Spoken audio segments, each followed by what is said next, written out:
আমাদের প্রধান উপদেষ্টা ডক্টর মোহাম্মদ ইউনূস আমাদের বাংলাদেশে তার পা রেখেছেন, তখনই সাথে সাথে তিনি আমাদের কমিশনে ঢুকে জাতির পিতার ছবি নিয়ে অপমান করেছে।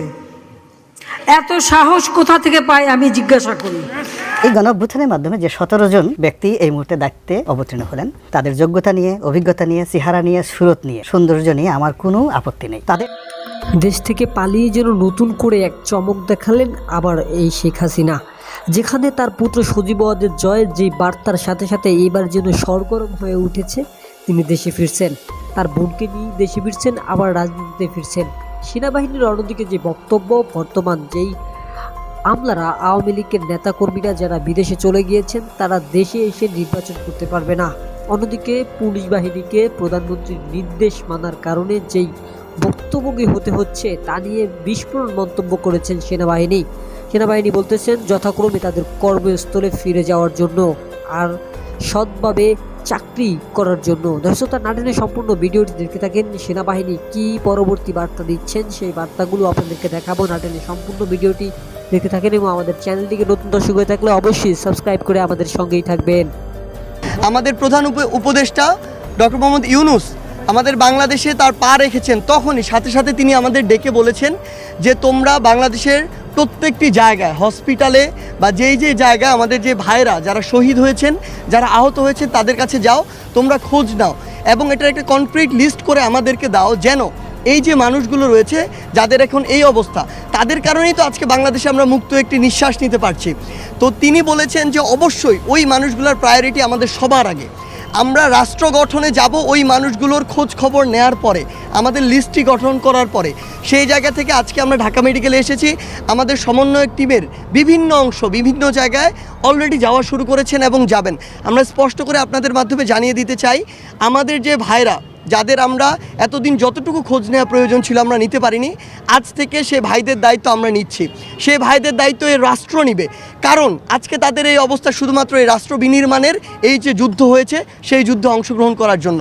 তারা এই 24-এর যুদ্ধের এক একজন শহীদ, এক একজন যোদ্ধা, এক একজন তারা তাদের জায়গা থেকে নেতা। আমরা শুধু এগুলো সমন্বয় করেছি, কিন্তু তারা জীবন দিয়েছে বলে আমাদের রক্তে ওই তাড়নাটা এসেছে যে না, আমাদের কিছু করতে হবে, আমরা রাজপথে নেমেছি। সেই জায়গা থেকে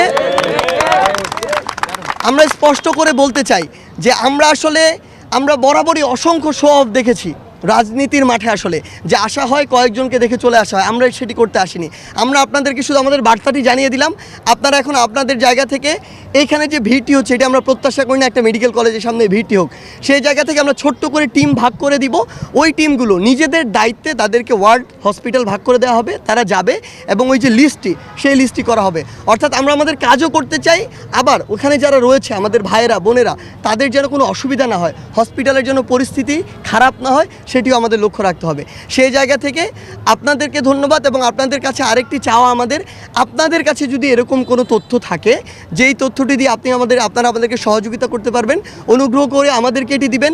আমরা কথা দিচ্ছি আমাদের ভাইরা সুস্থ হয়ে বাড়ি না যাওয়া পর্যন্ত আমাদের এই যে রাজপথে নেমে আসা ভাইদের খোঁজে, বোনদের খোঁজে, সেটি থামবে না। ধন্যবাদ। এই যে বাংলাদেশের স্বাস্থ্যখাতের ধস, এইটার পেছনে রয়েছে একটি স্বৈরাচারী সরকার।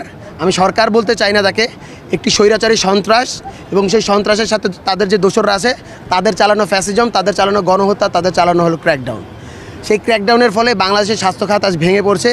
কিন্তু আপনারা জানেন যে আমাদের নতুন যে অন্তর্বর্তীকালীন সরকার গঠিত হয়েছে, তারা বদ্ধপরিকর। তারা বলেছেন যে এই যে যতজন অসুস্থ হয়েছে, আহত হয়েছে এবং যারা নিহত হয়েছে, তাদের দায় রাষ্ট্রই নিবে এবং সেই সাথে যত দ্রুত সম্ভব যারা আহত রয়েছেন তাদেরকে প্রয়োজনে হলো গিয়ে সিএমএইচ অথবা যদি প্রয়োজন হয় বিদেশি নিয়েও যদি ভালো ট্রিটমেন্টের দরকার হয়, সেই ব্যবস্থা, উন্নত চিকিৎসার ব্যবস্থা তারা করবেন।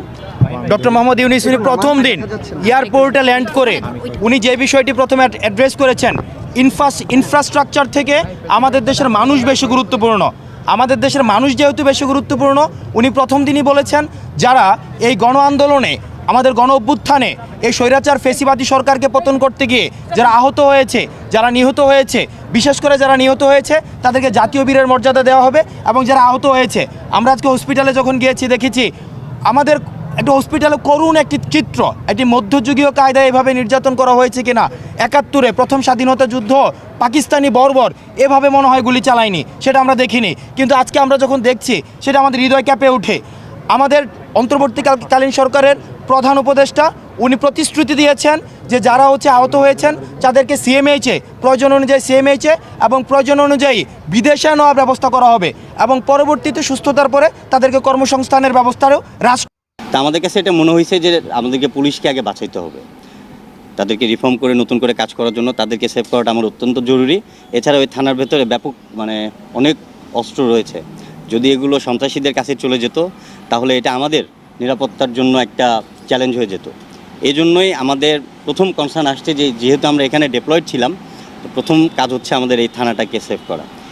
এই চিন্তা থেকেই আমরা এই থানাটাকে আমরা লাস্ট কয়েকদিন থেকে সিকিউরিটি দিয়ে যাচ্ছি এবং তাদের যত ধরনের সাহায্য সহযোগিতা প্রয়োজন সেই জিনিসগুলো চালাই যাচ্ছি, যার মাধ্যমে সবাই আমাদেরকে আশ্বস্ত করেছেন যে পুলিশকে নতুন করে রিফর্ম করে তাদের কার্যক্রম অল্প সময়ের মধ্যে শুরু করার জন্য তারা সকলেই আমাদের সাথে পুলিশ ভাইদেরকে সবাই সাহায্য সহযোগিতা করবে এভাবে আমাদেরকে সবাই আশ্বস্ত করেছে।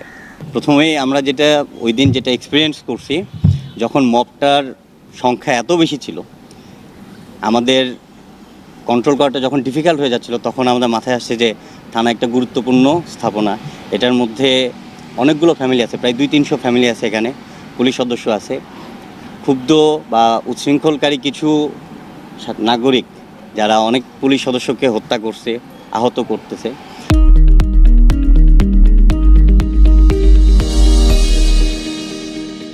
তা আমাদের কাছে এটা মনে হয়েছে যে আমাদেরকে পুলিশকে আগে বাঁচাইতে হবে, তাদেরকে রিফর্ম করে নতুন করে কাজ করার জন্য তাদেরকে সেভ করাটা আমার অত্যন্ত জরুরি।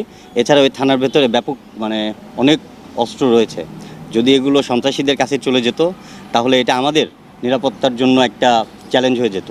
এই জন্যই আমাদের প্রথম কনসার্ন আসছে যে যেহেতু আমরা এখানে ডেপ্লয়েড ছিলাম, তো প্রথম কাজ হচ্ছে আমাদের এই থানাটাকে সেভ করা।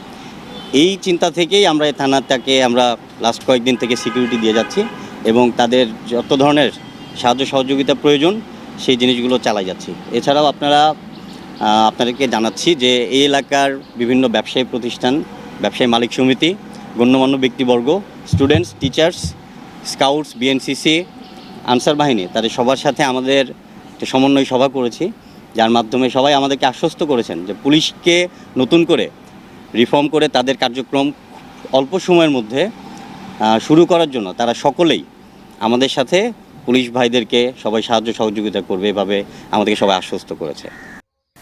বাংলাদেশে ফিরে আসবেন সাবেক প্রধানমন্ত্রী শেখ হাসিনা, অংশ নেবেন নির্বাচনে, বলেছেন তার ছেলে সজীব ওয়াজেদ জয়। শেখ হাসিনা ভারতে পালিয়ে যাওয়ার 3 দিনের মাথায় নিজের দেয়া আগের বক্তব্য থেকে সরে এসে এমন দাবি করলেন তার ছেলে সজীব ওয়াজেদ জয়। এদিকে শেখ হাসিনার বিষয়ে ফোন আলাপ করেছেন যুক্তরাজ্য ও ভারতের পররাষ্ট্রমন্ত্রী। বিস্তারিত মেহরাব হোসেন খানের ডেস্ক রিপোর্টে। ছাত্র জনতার বিক্ষোভের মুখে গত 5 আগস্ট ভারতে পালিয়ে যান শেখ হাসিনা। এরপর সামাজিক মাধ্যমে ভিডিও পোস্ট করে আর বিভিন্ন গণমাধ্যমে সাক্ষাৎকার দিয়ে তার ছেলে সজীব ওয়াজেদ জয় বলেছিলেন তার মা আর বাংলাদেশে যাবেন না, রাজনীতি করবেন না, এমনকি শেখ মুজিবের 2 কন্যার সন্তানদেরও আওয়ামী লীগের হাল ধরার সম্ভাবনা নেই। ঠিক আছে, শেখ হাসিনার পর আপনাদের কি হবে সেটা আমারও চিন্তার বিষয় না, আমার পরিবারের আর চিন্তার বিষয় না, আপনারা বুঝবেন। এরপর প্রতিদিন জয় কোনো না কোনো সংবাদ মাধ্যমে শেখ হাসিনার, নিজের, দলের আর বাংলাদেশের জনগণের ভবিষ্যৎ নিয়ে কথা বলেছেন। ধীরে ধীরে